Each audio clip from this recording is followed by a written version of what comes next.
All right, guys, today is day 12. Another day, another leaf to turn over and move on from the debacle yesterday. I did want to step back and talk a little bit more about that steering debacle yesterday.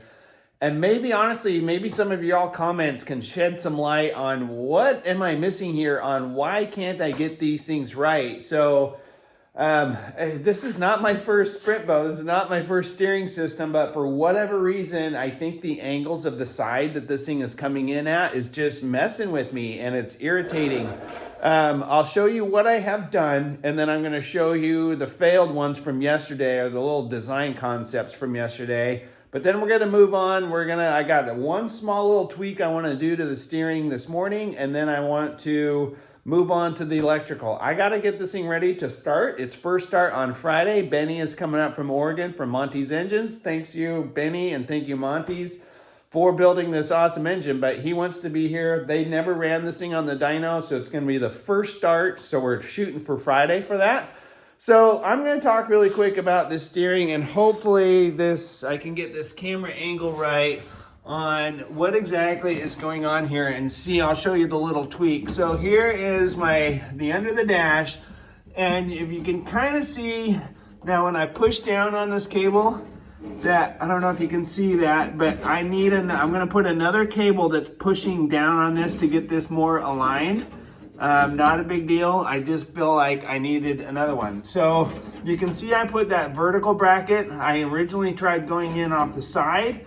I could not get a good cable angle, and it was just binding on the pulley, and every time I would tension the cables, turn the wheel, and the pulley would flip and the cable would come right off. So I don't know what was going on. I'm going to show you. I'm going to have to put the phone on a tripod so I can talk with my hands and show you what was going on. All right, so this was the first design that I had, and all I had was a plate that was bolted into the side, and then I made a little eye like this, and then the shackle went through it. So this was welded to the plate, which was bolted to the side, and then my pulley was through this, so it could go up and down, left and right, and it could twist a little bit in there.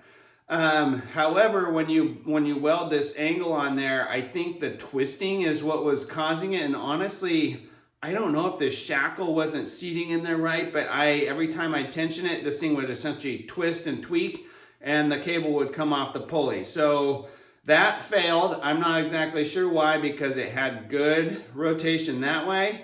It had good rotation that way, and it had quite a bit, honestly, of twisting capability. So rip that out, start it over. So that was failure number one that I thought, Nicole and I came up with this, and I thought it was gonna work. Somebody had mentioned using a Heim. Somebody, I can't remember her name, sorry, but you talked about using a Heim for outboard cable steering. And so I kind of took that concept and ran with it, in the fact that I ran a bolt through the side, and then I just welded together essentially a cut up S-hook onto a nut.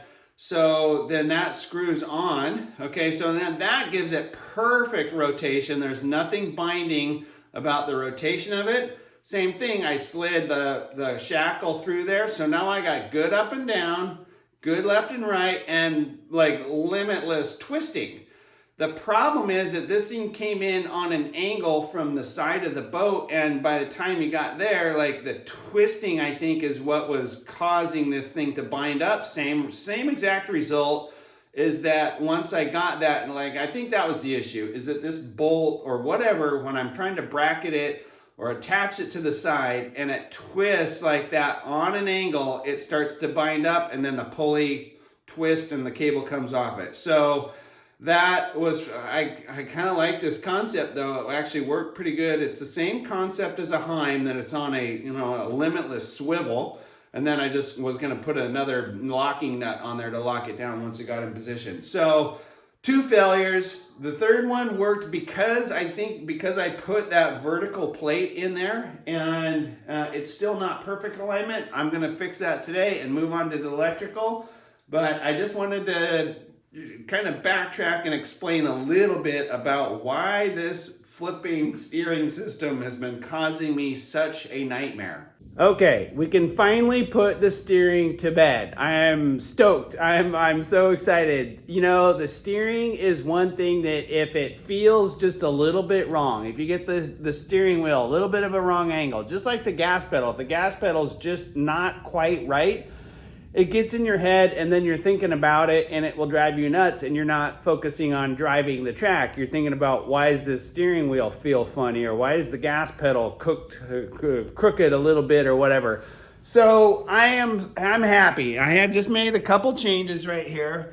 Put in this little new bracket down here that dropped. It totally took the angle out of the pulleys up there. Perfect. I'm stoked with that. And I'm clearing the roll cage by about a millimeter, and I'm okay with that as long as everything clears. Once I did that though, the upper cable was starting to rub along the side here. So all I had to do is build another bracket and move that pulley out just a little bit. So now everything is clear. We're clearing here, we're clearing there. All these lines along the side are all clearing, and the end result is steering that you can do with your fingertips, like literally, and this stuff is piano wire tight. So that's what we want. We want super tight cables, and we want it to be free and clear of any kind of binding or grinding or anything else bad like that. So let's sign this stupid steering off and let's get to work on the electrical.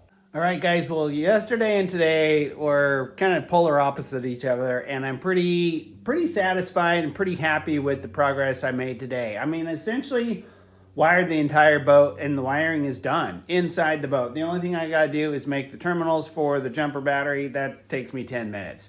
So how this thing is extremely simple compared to the 907, just because we're not running any sensors or anything like that for now. Like I said, I'm only running a oil pressure gauge and a water temperature gauge. That's it. We don't even have a tack for this first race. Don't need one, don't care. We're just gonna go run. So the way I did the wiring is I essentially start out with the stuff that needs to be located first, i.e. the coil. I just mounted the coil, and I actually was all proud of my little breather bracket, but then I was like, that'd be a perfect place for the coil to go. It's up high. It's not going to get sloshed around with water. It might still, but it's up out of the water. I thought about coming down here, but I didn't want it down low getting all wet. So so I essentially created another bracket, copied this half of it, and then just made it a little bit longer so that the coil can go on there. So there is the breather and the coil. That was number one. The other thing is the MSD box. Same thing. You don't want those things getting wet, so you want them a little bit high and forward as you can get them. So that was pretty much how I started with the coil and the wires to run up as far forward as I can get the MSD box. This is almost identical location to where it is in the 907. So that is where it is going to be. Now, a couple other things is my battery. It used to sit on top of the rails, but those new headers, they run down here, and guess what? It was going to melt my battery down. So I actually salvaged the tray that it's in, welded a bracket on it, so now it just sits, and I'm actually happier with it now. It sits nice and low in there, and there is the battery. So nice and low. Those are kind of the hardwired, whatever you want to call it, the fixed part. So I started there, the coil, the battery, and the MSD box, and then started running some wires. So pretty simple, really. Couple of power switches or power cables, whatever. So then we move up into the cockpit, if you will, and again, extremely simple system. I went with a very small and lightweight master battery switch. It's waterproof, so that's my master switch. This is to open and close the solenoid back there for the oil, and then a starter button. That's it. So you turn that on. You got to have battery power for both of these, and essentially kind of go in a flow. Turn the battery on, open the accumulator, hit the starter button, come in, close the accumulator, turn the battery off, and you're done. So that's kind of how that goes, and it's going to mount. Now, the other thing is that battery switch, your battery switch can act as your kill switch, and that's exactly what I'm going to do. So if you turn that battery switch off, it kills the MSD, kills your ignition, everything shuts down. So that, in our rules for safety, both occupants of the boat have to be able to reach that. And actually at Webb Slough, the first race of the season, they do a blindfold test, get in your boat, show how you can get out of your seatbelts, and also show that both of you can reach and that you can find, blindfolded, because you could be upside down in the water, find that battery switch. Well, it is going right here, attached to the navigator side of the seat. It's going to be about right there. So nice, right in between, and it's not mounted to the boat. It's actually going mounted to the side of the seat, so both people can reach that. Pretty excited with that. We'll move around back here. Just the other thing is the jumper battery. So same exact thing as the 907. I got a jumper, just quick plug in, jump start the battery or the boat, high compression way. I don't use those little batteries. They will start the boat, but it's not ideal. Use a bigger battery on the boat trailer, plug it in. This goes directly to the starter over there, and obviously ground. And here's the wiring for the solenoid back here.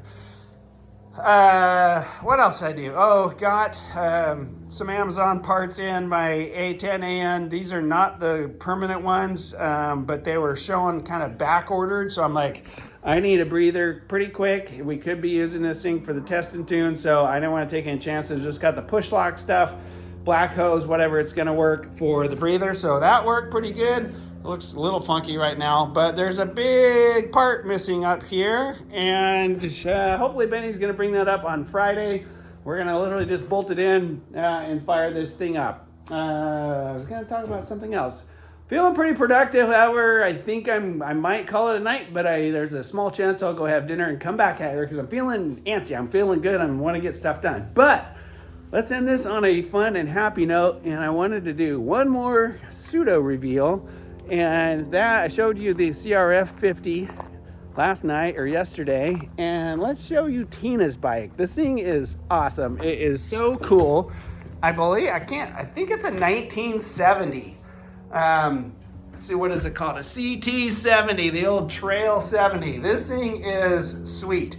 And Tina actually bought it from Josh. That's the one that we had up here. It's got blinkers, headlights, turn signals, tail lights, everything, and it's a collector. Blur out the license plate there. Actually, I don't know who that's under anyway, but it's a collector vehicle, so you never have to register the thing, and you can hop on it and go to the store or whatever. Anyway, so we're going to have some sweet races with the Trail 70 and the CRF 50, and we're going to have fun. We're going to enjoy those things. This, by the way, is a brand new to me, race trailer that I just bought at the end of the season last year. And it is the Edge by Hallmark 34-foot triple axle. And I don't know, what do you guys think? Do you think that I can fit both boats in here? That is the goal. I think we can do it. It's going to be close, but it's 34 feet back there. This is where I store the 907. And if I open up the cabinets, I can push the 146 back in backwards, put the pump all the way up into the cabinets, and then literally I think the tongue of the 907 is going to come to about right here. It's going to be tight, but we should be able to do it. And anyway, I'm pretty excited for this season. A lot of the reason because of this trailer. This thing is a step up in our game.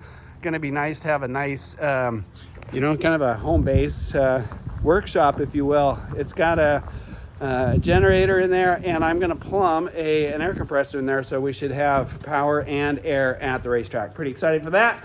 Thanks for watching. We'll catch you tomorrow. I don't even know what day is today. Day 12, day 30, whatever. I'm running out of days, but this thing, today is, what is today? Wednesday. And this thing may or may not look like it, but it is ready to fire on Friday. All I need is my fuel lines, oil lines, and a couple plumbing here and there. Throw on the carburetor, fire it up. Let's go. Let's do this.